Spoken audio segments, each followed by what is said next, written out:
Friends, എല്ലാവർക്കും നമസ്കാരം. Entertainment കീഴിലേക്ക് എല്ലാവർക്കും സ്വാഗതം. എന്റർടൈൻമെന്റ് കീഴിലെ കിഴി അപ്ഡേറ്റ്സ് ആണ്. ലാലേട്ടന്റെ അപ്കമിങ് ഫിലിംസ് ഏതൊക്കെയാണെന്നുള്ളതാണ് നോക്കാൻ പോകുന്നത്. ഒരുപാടുണ്ട്, തള്ളിപ്പോയി. അതെ, അജാതി സംഭവം. അത്രയും വലിയൊരു ലിസ്റ്റാണ്, അതും വലിയ സംഭവങ്ങളാണ്.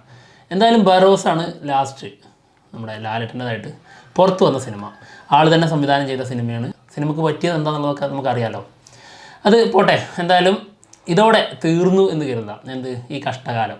ശരിക്കും ഈ ഒരു ലിസ്റ്റ്, പിന്നീടുള്ള ഒരു ലിസ്റ്റ് വെച്ച് നോക്കിയാല് വേറെ ലെവലാണ്.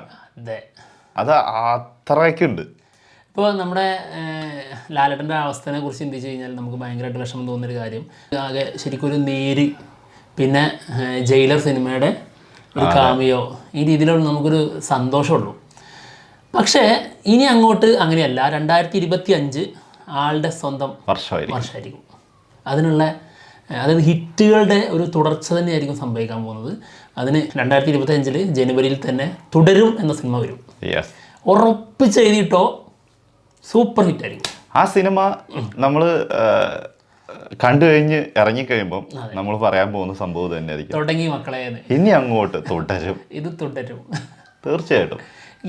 അപ്പോൾ എന്തായാലും തുടരുവാണ് അടുത്തതായിട്ട് വരാൻ പോകുന്നത്. ജനുവരി 30 സിനിമ റിലീസിനെത്തുന്നത്. തരുൺ മൂർത്തിയാണ് സിനിമ സംവിധാനം ചെയ്യുന്നത്. ആള് ഒരു ടാക്സി ഡ്രൈവറായിട്ടാണ് വരുന്നത്. പിന്നെ ശോഭന, ലാലേട്ടൻ, ഈ രണ്ട് കോംബോ ഒരു ഭീകര കെമിസ്ട്രിയാണിത്. അത് ഒരു ഒന്നൊന്നര സംഭവം തന്നെ ആയിരിക്കും. കാലങ്ങൾക്ക് ശേഷം ആ ഒരു കോംബോ വീണ്ടും കാണാൻ പോവല്ലേ. തീർച്ചയായിട്ടും. എന്താണെങ്കിലും തുടരും വന്നു കഴിഞ്ഞാൽ ഒരു മാസം കഴിയുമ്പോഴേക്കും അടുത്തത് വരും. അതായത് നമ്മുടെ ജാതകം കുറിക്കുന്ന, ജാതകമല്ല, ജീവിതം മുന്നോട്ടുണ്ടോ ഇല്ലയോ എന്ന് തീരുമാനിക്കുന്ന സിനിമ. ഞങ്ങളുടെ മരണം കുറിക്കപ്പെടുന്ന ദിവസമാണ്. നീ ഇങ്ങനെ മരണം കുറിക്കുന്നൊന്നും പറയല്ലേ. ഉണ്ടാകും ഇല്ലയോ എന്ന് നമുക്ക് പറയാൻ പറ്റൂല. അത് സിനിമ കണ്ടു കഴിഞ്ഞാലേ പറയാൻ പറ്റുള്ളൂ. എന്തായാലും എമ്പുരാൻ, അതായത് മലയാളത്തിന്റെ ഏറ്റവും വലിയ സിനിമ എന്ന ഖ്യാതിയോടെ വരാൻ പോകുന്ന സിനിമയാണ് എമ്പുരാൻ. ഇത് ഈ ഒരു ഖ്യാതി നമ്മളായിട്ട് ഉണ്ടാക്കിയൊരു സംഭവമാണ്. ഇതിന്റെ ഡയറക്ടർ പറഞ്ഞേക്കുന്നത് ഇതൊരു ചെറിയ സിനിമയാണെന്നാണ്. അതായത് മലയാളത്തിലെ ചെറിയൊരു സിനിമ. വേറെ കാര്യമുണ്ട്, അതായത് പൃഥ്വിരാജ് ഒഴികെ ബാക്കി എല്ലാവരും, ഇതിൽ അഭിനയിച്ച എല്ലാവരും വേറെ ലെവല്. നിങ്ങളിത് എമ്പുരാൻ അല്ല, സോറി, ലൂസിഫർ കരുതിയ പോലെ ഒന്നല്ല, അതിനേക്കാൾ അപ്പുറത്തേക്ക് കരുതിക്കോ എന്നൊക്കെയാണ് ഓരോരുത്തർ പറയുന്നത്. അതിന് ഉദാഹരണം വേണമെങ്കിൽ ഡീറ്റെയിൽ ആയിട്ട് പറയാം. ഒന്ന് സായികുമാർ പറഞ്ഞത്, പിന്നെ നമ്മുടെ സുരാജ് വെഞ്ഞാറമൂട് പറഞ്ഞത്, പിന്നെ ബൈജു പറഞ്ഞത്, അങ്ങനെ ഒരുപാട് പേര് പറഞ്ഞത്. അഭിനയിച്ചവരെല്ലാം പറയുന്നത് ഭയങ്കരമാണെന്നാണ്, പക്ഷെ ഡയറക്ടർ പറയുന്നത് ചെറിയൊരു സിനിമയാണെന്നാണ് പറയുന്നത്. അതെന്താണെന്നറിയോ, ആളുടെ വലുപ്പം വലുതാണ്, അതിനേക്കാളും വലുതാണ്. അപ്പോൾ ആള് ചെയ്യുന്നതിൽ ഇത് ചെറുതായിരിക്കാം. ബൈജു പറഞ്ഞ ഒരു കാര്യം കൂടി ഉണ്ട് കേട്ടോ. അടുത്ത് കുറച്ച് നാളുകൾക്ക് ശേഷം ഒരു ബോളിവുഡ് സിനിമയൊക്കെ ഡയറക്റ്റ് ചെയ്യാൻ പോകുന്ന ഒരാളായിരിക്കും പൃഥ്വിരാജിന്. അത്രയ്ക്കും ഡയറക്ടർ എന്ന നിലയിൽ ഗംഭീരാണെന്നാണ് പറയുന്നത്. എന്തായാലും എമ്പുരാൻ വരുന്നത് 27 മാർച്ച് 27. ഇടയ്ക്കിടയ്ക്ക് ഇങ്ങനെ ഓർമ്മിപ്പിക്കണ്ട ഡേറ്റ്. പേടി തോന്നുന്നടേ. പാരച്ചൂട്ടും കൊണ്ട് പോയാലോ എന്ന് ആലോചിക്കുന്നത്. എന്നിട്ട് പടം ഒറ്റ പോകണം മുകളിലോട്ട്. അതിന് പാരച്ചൂട്ടല്ലല്ലോ അല്ലേ? പാരച്ചൂട്ടിന് ആവശ്യമില്ലല്ലോ. പടം ഇറങ്ങിക്കഴിഞ്ഞാൽ നമ്മൾ മുകളിലേക്ക് പോകും. അല്ല, പടം വിടുന്നതിന് തൊട്ട് മുന്നേ ലാസ്റ്റിലാണ് മറ്റേ ആളുടെ ഫോട്ടോ കാണിക്കുന്നത്. അത് കാണിക്കുന്നത് കാണാൻ നമ്മൾ നിൽക്കുന്നില്ല. നമുക്ക് ഉറപ്പാണല്ലോ ക്ലൈമാക്സിലേക്ക് ഞങ്ങൾ നിൽക്കുന്നില്ല. അതിനു മുമ്പ് ഞങ്ങൾ വീട്ടിലെത്തും, പ്രതീക്ഷിക്കുന്നു. ഞങ്ങൾ എത്തിച്ചോളാന്ന്. ഓക്കെ. അപ്പം എന്തായാലും എമ്പുരാൻ കഴിഞ്ഞു കഴിഞ്ഞാൽ നമുക്ക് വരാനുള്ളത് ഒരു തെലുങ്ക് ചിത്രമാണ്, കണ്ണപ്പ. വിഷ്ണു മഞ്ജു നായകനാവുന്ന സിനിമയാണ്. ഇതൊരു റിയൽ ബേസ്ഡ് സ്റ്റോറിയാണ്. കണ്ണപ്പ സിനിമയിൽ ലാലേട്ടൻ ചെയ്യുന്ന കഥാപാത്രം കിരാത. അതിൻ്റെ ക്യാരക്ടർ പോസ്റ്റർ വന്നിട്ടുണ്ടായിരുന്നു. എന്തായാലും ലുക്കൊക്കെ വെച്ച് നമുക്ക് പേടിക്കേണ്ട ഒരു സംഭവം തന്നെയാണ് എന്ന് തോന്നുന്നു.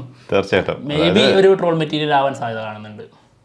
നമ്മളിങ്ങനെ പറയുന്നല്ല കേട്ടോ, പരാജയപ്പെടും എന്നുള്ളത് കൊണ്ട് പറയുന്നതല്ല. അതെ, പേടി. നല്ല 2 സിനിമകൾ വന്നു കഴിയുമ്പോൾ ഒന്നും മോശമായാലും അതിന് വിഷയമല്ല. അതായത് പിന്നല്ലാണ്ട് പിന്നെന്താന്നറിയോ, ലാലേട്ടന്റെ പെർഫോമൻസ് നോക്കിയാൽ മതി.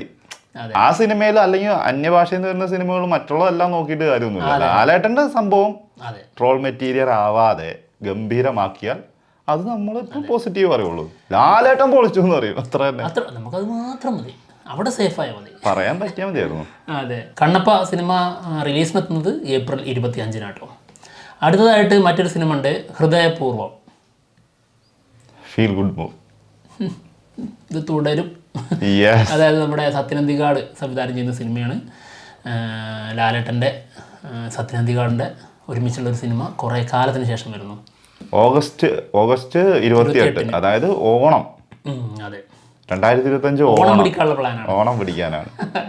അതെന്തായാലും ഒരു അതും എമ്പുരാൻ പെരുന്നാൾ പിടിക്കാനുള്ള പ്ലാൻ അല്ലേ? യെസ്, ഓണം പിടിക്കാനാണെങ്കിൽ അതും ഒരു സത്യനന്ദിക്കാട് മൂവി, അതൊരു കിടലൻ ഫീൽ ഗുഡ് മൂവിയും കൂടി ആണെങ്കിൽ ആ ഓണം തൂക്കും. അതായത് വീട്ടിലുള്ള ഏറ്റവും മുതിർന്ന ആൾക്കാർ മുതൽ ഏറ്റവും ഇളയത് വരെ ഒരുമിച്ച് തിയേറ്ററിലേക്ക് തീർച്ചയായിട്ടും അങ്ങ് കൂട്ടിക്കൊണ്ടുപോകും. അതാണ് ലാലേട്ടനും സത്യനന്ദിക്കാടൊക്കെ ഒരുമിച്ചുള്ള പ്രത്യേകത. അടുത്തതായിട്ട് ഏതാണ്? വൃഷഭ. അതായത് ഓഗസ്റ്റ്, സെപ്റ്റംബർ, ഒക്ടോബർ, ഒരു മാസം ഗ്യാപ്പ് ഉണ്ട്. ഒക്ടോബർ 16 വൃഷഭ വരും. വൃഷഭ സിനിമയുടെ ലാസ്റ്റ് പോർഷൻസ് ഇപ്പോൾ നടന്നുകൊണ്ടിരിക്കുകയായിരുന്നു. അതിൻ്റെ ഏതാണ്ട് കഴിഞ്ഞെന്ന് തോന്നുന്നു ലാലേട്ടൻ്റെ പോർഷൻ. അപ്പോൾ എന്തായാലും നന്ദകിഷോർ സംവിധാനം ചെയ്യുന്ന സിനിമയാണ് വൃഷഭ. ആള് ഇതിലൊരു 2 ലുക്കിലോ 2 കാലഘട്ടത്തിന് എന്തൊക്കെ സംഭവമൊക്കെയാണെന്നാണ് കേട്ടത്. അതായത് ഒരു അച്ഛൻ മകൻ തമ്മിലുള്ള ബന്ധമാണ്, പക്ഷേ പുനർജന്മോ കാര്യങ്ങളോ അങ്ങനെയൊക്കെ എന്തൊക്കെയുണ്ടെന്ന് തോന്നുന്നു. വൻ ബഡ്ജറ്റിലാണ് കേട്ടോ സിനിമ വരുന്നത്. അതോ ഇതിൻ്റെ ഒരു അബ്ബാര ബഡ്ജറ്റിലാണ് സിനിമ വരുന്നത്. എന്താവും എന്നുള്ളത് നമുക്ക് അറിഞ്ഞുകൂടാ, നോക്കി കാണേണ്ട സിനിമ തന്നെയാണ്. പേടിയുണ്ട്, എന്നാൽ ഒരു ഭയങ്കരമായിട്ടുള്ളൊരു എക്സൈറ്റ്മെന്റ് ഉണ്ട്. കാരണം അതിന്റെ ഫസ്റ്റ് ലുക്ക് ഒന്നുണ്ടായിരുന്നു, ആ ലുക്ക് പൊളിയായിരുന്നു. അതൊരു രക്ഷയിലായിരുന്നു. ഇനി പറയാൻ പോകുന്ന സിനിമകളുടെ ഒരു ലിസ്റ്റ് തന്നെയാണ്. അതൊന്നും ഡേറ്റും കാര്യങ്ങളൊന്നും വന്നിട്ടില്ല. ജസ്റ്റ് അനൗൺസ്മെന്റ് വന്ന 1-2 സംഭവങ്ങൾ. പിന്നെ ഇനി അതായത് ആശീർവാദ് സിനിമാസിന്റെ 25ാമത്തെ വാർഷികം ആഘോഷിക്കാൻ പോവാണ് ജനുവരി 25-ന്. അന്ന് 5-6 സിനിമേന്റെ, അതായത് ആശീർവാദ് പ്രൊഡ്യൂസ് ചെയ്യുന്ന സിനിമേന്റെ അനൗൺസ്മെന്റ് ഉണ്ടാവും എന്നാണ് കേട്ടത്. അതിൽ പെടുന്ന കുറച്ച് സിനിമകളുണ്ട്. അതാണ് ഇനി പറയാൻ പോകുന്നത്. ഇപ്പോൾ ആൾറെഡി ആള് വർക്ക് ചെയ്തുകൊണ്ടിരിക്കുന്ന സിനിമകളുടെ സംഭവമാണ് പറഞ്ഞത്. എന്നാൽ ഇനി ചെയ്യാൻ പോകുന്നതിന്റെ ലിസ്റ്റാണ് നമ്മൾ പറയാൻ പോകുന്നത്. 2025 ഉണ്ടാവും എന്നുള്ളത് സംശയമാണ്. 26, 27 ഒക്കെ എത്തുമായിരിക്കും. അതെ, അതില് ആൾറെഡി ഉറപ്പിച്ച ഒരു സിനിമയാണ്. അത് നേര് സിനിമേൻ്റെ 2ാം ഭാഗമാണെന്നുള്ള രീതിയിലൊക്കെ അത് പറഞ്ഞു കേൾക്കുന്നുണ്ട്. നമുക്ക് അങ്ങനെ ഇപ്പോൾ പറയണ്ട. എന്തായാലും ജിത്തു ജോസഫ്, ലാലേട്ടൻ, ആശീർവാദ് സിനിമാസ് ഒരുമിക്കുന്ന സിനിമ ഉണ്ട്. അതിൻ്റെ സ്ക്രിപ്റ്റ് എഴുതുന്നത് ശാന്തി മായാദേവി. തീർച്ചയായിട്ടും നമുക്ക് നേരെ പുറകിലോട്ട് പോകുമ്പോൾ ചിന്തിച്ചിട്ടുണ്ടെങ്കിൽ നേരാണ് ചിന്തിക്കുക. അതെ, കാരണം ഈ ഒരു ടീം വീണ്ടും ഒരുമിക്കുന്നു. ചിലപ്പം മറ്റൊരു നേരായേക്കാം, ഒന്നും പറയാൻ പറ്റില്ല. എന്താണെങ്കിലും ഇത് ഒഫീഷ്യലി ആന്റണി പെരുമ്പാവൂർ തന്നെ കൺഫേം ചെയ്തൊരു സംഭവമാണ്. അതിന് മുൻപും ഒരു അനൗൺസ്മെന്റ് വന്നിട്ടുണ്ടായിരുന്നു. ഇപ്പം അടുത്ത 2 ദിവസം മുമ്പ് നമ്മുടെ ആന്റണി പെരുമ്പാവൂറും ഇത് അനൗൺസ് ചെയ്തിട്ടുണ്ടായിരുന്നു. എന്തായാലും അപ്പോൾ അത് സംഭവിച്ചിരിക്കും. ജിത്തു ജോസഫ് ലാലേട്ടൻ്റെ കൂടെ കൂടിയോ? നോ ഡൗട്ട്, ആരും പേടിക്കണ്ട, ഹിറ്റ്. അത് ഉറപ്പാണ്. എന്നാൽ അടുത്തത് തന്നേക്കാം. ലാലേട്ടൻ തന്നെ പറഞ്ഞൊരു സംഭവമാണ്, കൺഫേം ചെയ്തതാണ്. ദൃശ്യം 3. ജിത്തു ജോസഫ് ലാലേട്ടൻ മൂവി. ഇതും ആൾറെഡി അനൗൺസ്മെന്റ് വന്നതാണ്. ഏതോ ഒരു സ്റ്റേജ് പ്രോഗ്രാമിന്റെ ഇതിൽ നിന്ന് സ്റ്റേജിൽ വെച്ച് അനൗൺസ് ചെയ്ത സാധനമാണ്.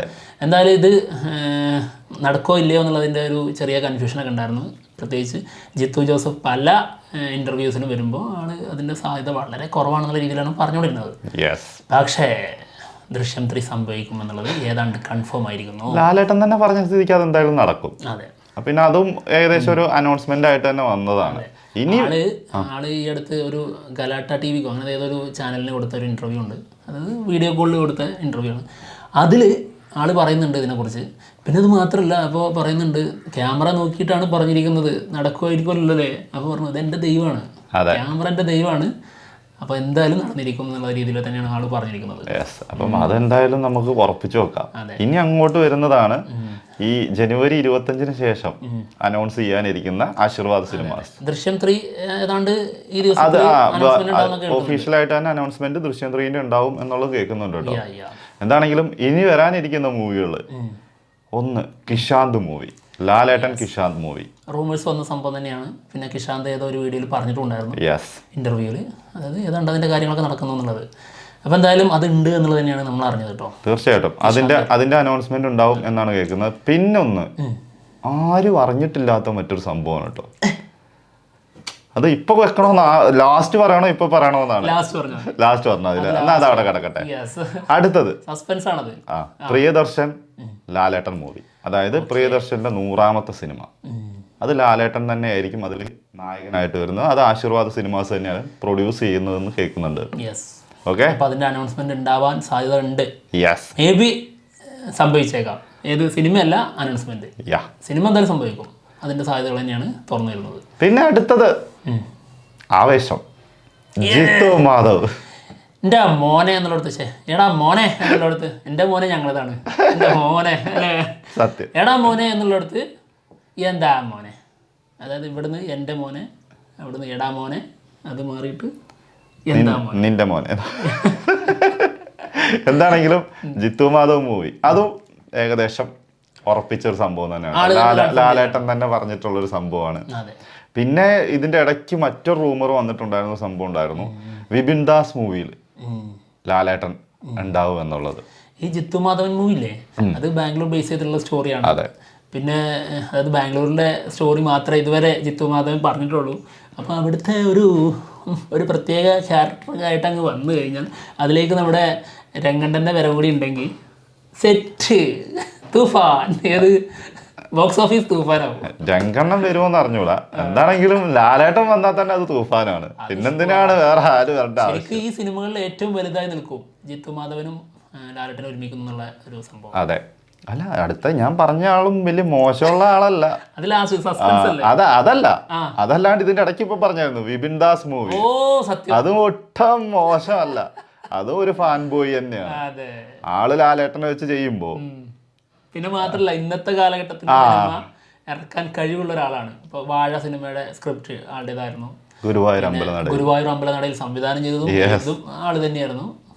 പിന്നെ ഇപ്പൊ വേറെ കുറെ സിനിമകൾ വരുന്നുണ്ട്. പിന്നെ ജയ ജയ ജയ ജയ ഹേ, പിന്നെ വാഴ 2 ഇനി വരാൻ പോകുന്നുണ്ട്. എന്താണെങ്കിലും ഇതിന്റെ പ്രൊഡ്യൂസറായിട്ട് ഷിബു ബേബി ജോൺ ആയിരിക്കും എന്നാണ് കേൾക്കുന്നത്. ആശീർവാദ് അല്ല. എന്തായാലും ആളിപ്പോൾ ചെയ്തുകൊണ്ടിരിക്കുന്ന, അതായത് പ്ലാൻ ചെയ്തുകൊണ്ടിരിക്കുന്ന ഒരു സിനിമ ഉണ്ട്, അതായത് പൃഥ്വിരാജിനെ വെച്ചിട്ടുള്ള സന്തോഷ് ട്രോഫി. അതിനൊക്കെ ശേഷമായിരിക്കും എന്തായാലും ഈ സിനിമ സംഭവിക്കും. 26 നോക്കിയാൽ മതി. അതെ. ഇനി അടുത്തത് ജിതിൻ ലാൽ മൂവി. കണക്കെടുത്ത് കഴിഞ്ഞാലേ 27 നിൽക്കൂല. അത് വേറെ സത്യം. അതൊരു സത്യമാണ്. പക്ഷേ ഇപ്പത്തെ ഒരു ലാലേട്ടന്റെ വർക്ക് ഇത് വെച്ചിട്ട് ചില്ലറ സംഭവമൊന്നുമല്ല. എത്ര സിനിമകളിലാണ് ഒരേ ടൈമിൽ തന്നെ പോയി ചെയ്തുകൊണ്ടിരിക്കുന്നത്. നമ്മൾ ഇതിനു മുൻപും ഇതുപോലെ തന്നെ വലിയ പ്രതീക്ഷകൾ കൊടുത്തിട്ടുണ്ട്, ഇതുപോലെ കാത്തിരുന്നിട്ടുണ്ട്. പക്ഷെ അതൊക്കെ സംഭവിച്ചാൽ അടിപൊളിയാകും എന്നുള്ളത് മാത്രമുണ്ടായിരുന്നു. അതായത് ഹിറ്റ് അടിച്ചാൽ കിട്ടി എന്നുള്ള രീതിയിലായിരുന്നു. കാരണം ആളുടെ ആ യൂണിവേഴ്സിലുള്ള ആൾക്കാർ തന്നെയായിരുന്നു ആ സിനിമ ചെയ്തുകൊണ്ടിരുന്നതിന്. അതിൽ ജിത്തു ജോസഫിൻ്റെത് മാത്രം ഒരു പ്രതീക്ഷ ഉണ്ടാവും. അങ്ങനെ ആയിരുന്നു. എന്നാൽ അതൊക്കെ മാറി. ഇത് എല്ലാം പുതുമുഖ സംവിധായകരുടെ കൂടെയാണ്. ഇപ്പം ജിതിൻ ലാലിന്റെ കൂടെയാണ് ഓപ്പൺ ഡേറ്റ് ആണ് കൊടുത്തിരിക്കുന്നതെന്നാണ് കേൾക്കുന്നത്. അങ്ങനെയൊക്കെ ഒരു സംഭവമാണെങ്കിൽ ജിതിൻ ലാൽ നമുക്കറിയാം ARM ഞെട്ടിച്ചതാണ്. അപ്പം അതിനുശേഷം അതും ഒരു ഫാൻ ബോയ് ആണ്. ഇത് മൊത്തത്തിൽ ഫാൻ അല്ലെങ്കിൽ തന്നെ ലാലേട്ടന്റെ ഫാൻസ് അല്ലാത്ത അല്ലെങ്കിൽ ഫാൻ ബോയ് അല്ലാത്ത ഏത് ഡയറക്ടർ ഉണ്ടാവും? അതെനിക്കറിഞ്ഞൂടാ അങ്ങനെ ആളുണ്ട്. ആരാ? ഉണ്ടാവൂല. എല്ലാ ഡയറക്ടേഴ്സും ലാലേട്ടന്റെ ഫാൻ തന്നെയായിരിക്കും. കാരണം ആക്ടർ എന്ന് വെച്ച് നോക്കുമ്പോൾ ലാലേട്ടന്റെ ഫാൻ അല്ലാത്ത ഒരു ഡയറക്ടറും ഉണ്ടാവും. മാത്രല്ല അവരുടെയൊക്കെ എല്ലാവരുടെയും ഒരു സ്വപ്നമാണ്, ഡ്രീം. അത് ലാലേട്ടനെ വെച്ചിട്ട് ഒരു സിനിമ ചെയ്യാന്നുള്ളത്. എന്തായാലും ജിതിൻ ലാൽ മൂവി പറയുന്നുണ്ട്. പിന്നെ ഒന്ന് പറയുന്നത് LJP മൂവിയാണ്. നേരത്തെ പറഞ്ഞിട്ടുണ്ടായിരുന്നാണ് LJPക്ക് ഡേറ്റ് ഉള്ളതാണ്. വാലിബന്റെ ഇതിന് ശേഷം തന്നെ ആൾക്ക് അത് 2 ആവാം, അല്ലെങ്കിൽ മറ്റേതെങ്കിലും സിനിമയാവാം. എന്തായാലും ഒരു ഓപ്പൺ ഡേറ്റ് ഉണ്ട് എന്നുള്ളതാണ് കേൾക്കുന്നത്. പിന്നെ നമ്മൾ പറയാനൊന്ന് വിട്ടുപോയായിരുന്നു കേട്ടോ. അതായത് അതല്ല പറയാൻ മാറ്റിവെച്ചത് വേറെ ഉണ്ട്. അതല്ലാതെ മറ്റൊന്ന് വിട്ടുപോയായിരുന്നു. കാമിയോ അല്ല, കാമിയോയും അല്ല, MMN. അത് 2026 തന്നെ ഇറങ്ങാനുള്ള സിനിമ തന്നെയാണ്. സോറി, 2025 തന്നെ ഇറങ്ങാനുള്ള ലാസ്റ്റിലേക്ക്. അത് പറയാൻ വിട്ടുപോയായിരുന്നു. അതും ഉണ്ട് കേട്ടോ. അത് നമ്മൾ ഈ ലിസ്റ്റിൽ എടുത്തിട്ടേ ഉണ്ടായിരുന്നു. അതെ, അത് വിട്ടുപോയത് തന്നെയാ. അതവിടെ നിപ്പുണ്ട്. അതാ ഏറ്റവും വലുത് എന്നൊക്കെ പറയാൻ പറ്റുന്ന ഒരു സാധനമാണത്. എമ്പുരാൻ, MMN, പിന്നെ ജിത്തു മാധവൻ മൂവി, ഇതുപോലെ വലിയ സാധനമായി പോയത്. എന്നാ ഇത് അതൊക്കെ മേലെ ഒരു സാധനം മാറ്റി വെച്ചൊരു സാധനം. സസ്പെൻസ് പൊട്ടിക്ക്. പൃഥ്വിരാജ് ലാലേട്ടൻ മൂവി എമ്പുരാന് ശേഷം ഉണ്ടാവും. അതായത് എമ്പുരാൻ അല്ലാതെ അതിൻ്റെ 3rd ഇൻസ്റ്റാൾമെൻറ്റും അല്ലാതെ മറ്റൊരു ചിത്രം ലാലേട്ടനും പൃഥ്വിരാജും ഒരുമിക്കാൻ സാധ്യത കാണുന്നു എന്നുള്ളതാണ് ചെറിയൊരു റൂമർ. നമുക്ക് നോക്കാം. പിന്നെ മറ്റൊന്ന് ഏതാണ്ട് ഉറപ്പിച്ച മറ്റൊരു സാധനമുണ്ട്. ഇതും ക്ലൈമാക്സിൽ ഇരിക്കട്ടെ. അമൽ നീരദ് ലാലേട്ടൻ മൂവി കൺഫേം ആണ് സംഭവിച്ചിരിക്കുന്നത്. ഇപ്പൊ നമ്മൾ പറഞ്ഞ ലിസ്റ്റ് വെച്ചിട്ട് തന്നെ എനിക്ക് തോന്നുന്നു ഒരു 19-18 സിനിമയുണ്ട് ലിസ്റ്റിൽ. അത്യാവശ്യമായി ഈ സിനിമകൾ 2025 ഒരു 4 എണ്ണം അല്ലെ ഒരു 5 എണ്ണം. അന്യഭാഷയൊക്കെ എന്തായാലും അവർ പറഞ്ഞ ഡേറ്റിൽ തന്നെ റിലീസ് ചെയ്യും. മലയാളത്തിൽ നിന്ന് വരാൻ പോകുന്ന ഒരു 3-4 വന്നേക്കാം. ഒരു 6 സിനിമ, ബാക്കി 10-12 എണ്ണം കിടക്കുവാണ്. എൻ്റെ മോനെ, എന്താണെങ്കിലും ഗംഭീരമാവട്ടെ, ഗംഭീരമായിരിക്കും. ഇത് തുടർന്നുകൊണ്ടേ ഇരിക്കണം. അതായത് അവിടുന്ന് ഇനിയിപ്പോൾ 2024 തീരാൻ പോവാണ്. 2025 തുടങ്ങിക്കഴിഞ്ഞ് ലാലേട്ടൻ്റെ ഫസ്റ്റ് സിനിമ റിലീസ് ചെയ്യുന്നത് മുതൽ പിന്നെ അങ്ങോട്ട് തൂത്ത് വാരിയേക്കണം. ഒരു തിരിഞ്ഞോട്ടുണ്ടാക്കാം. അതെ, അറിയാലോ ലാലേട്ടനാണ്. ഒരു സിനിമയാണ് പോസിറ്റീവ് അടിച്ചാൽ പിന്നെ ബോക്സ് ഓഫീസൊക്കെ വെറും കണക്ക്, ഇപ്പൊ പറഞ്ഞുകൊണ്ടിരിക്കുന്ന കണക്കുകളൊക്കെ മാറ്റി വെക്കേണ്ടി വരും. അതൊരു സത്യമായിട്ടുള്ള കാര്യമാണ് എൻ്റെ മനസ്സിൽ. അതായത് ഇത് തെറ്റാവാം ശരിയാവാം. അതായത് ഈ സൗത്ത് ഇന്ത്യയിലെ 2 പേരാണ് ആവറേജ് സിനിമ കിട്ടിയാൽ പോലും വമ്പൻ ഹിറ്റാക്കാൻ കഴിവുള്ള 2 നടന്മാർ. ഒന്ന് വിജയ്, തീർച്ചയായും ആവറേജ് സിനിമ മതി, സത്യം, ഒരു പോക്കം പോയിക്കോളും. ലാലേട്ടൻ ആവറേജ് മതി, അതുപോലും കിട്ടാഞ്ഞിട്ടാണ് ഈ ലെവല്. ഇപ്പോ ഞാനിങ്ങനെ ആലോചിച്ച് നോക്കുകയാണ്, ഇതിപ്പോ പറഞ്ഞല്ലോ ആവറേജ് ലെവൽ മതി. പക്ഷെ ഇവരുടെയൊക്കെ ഒരു ഫുൾ റേഞ്ച് സാധനമാണ് വരുന്നതെങ്കിൽ അത് എവിടെയായിരിക്കും നിൽക്കുക? അത് മാക്സിമം പൊട്ടൻഷ്യൽ, അതിന്റെ അവസ്ഥ എന്തായിരിക്കും എന്നാണ് ചിന്തിക്കുന്നത്. എന്തായാലും അങ്ങനെ ഒരു സിനിമ, അങ്ങനെ ഒരു സിനിമയല്ല, അങ്ങനെ ഒരുപാട് സിനിമകൾ ഉണ്ടാവട്ടെ. അല്ല, നമ്മൾ എപ്പോഴും ലാലേട്ടൻ്റെ ഒരു സിനിമ വരുന്നു, എന്തെങ്കിലും സംഭവിക്കുമ്പോൾ നമ്മൾ തിരിഞ്ഞു നോക്കും. തീർച്ചയായിട്ടും ആളുടെ ആ പഴയ സിനിമകളൊക്കെ എവിടെ നമുക്ക് ആ പഴയ കാലഘട്ടത്തിൽ പഴയ ലാലേട്ടൻ എന്നുള്ള രീതിയിൽ ചർച്ചയ്ക്ക് വരാൻ തന്നെ കാരണം അതുകൊണ്ടായിരുന്നു. ഇനി അങ്ങനെ ചർച്ചയ്ക്ക് വഴിയില്ല. ഇനി പുതിയ കാര്യങ്ങൾ, പുതിയ സംഭവങ്ങൾ ലാലേട്ടൻ ഇങ്ങനെ തുറന്നിടും. കാണാം നമുക്ക്. എന്തായാലും കാത്തിരിക്കാം. അപ്പോൾ എന്തായാലും ഞങ്ങൾ പോവുകയാണ്. മറ്റുള്ള വിശേഷങ്ങളുമായിട്ട് ഉടനെ തന്നെ വരാം. ബൈ.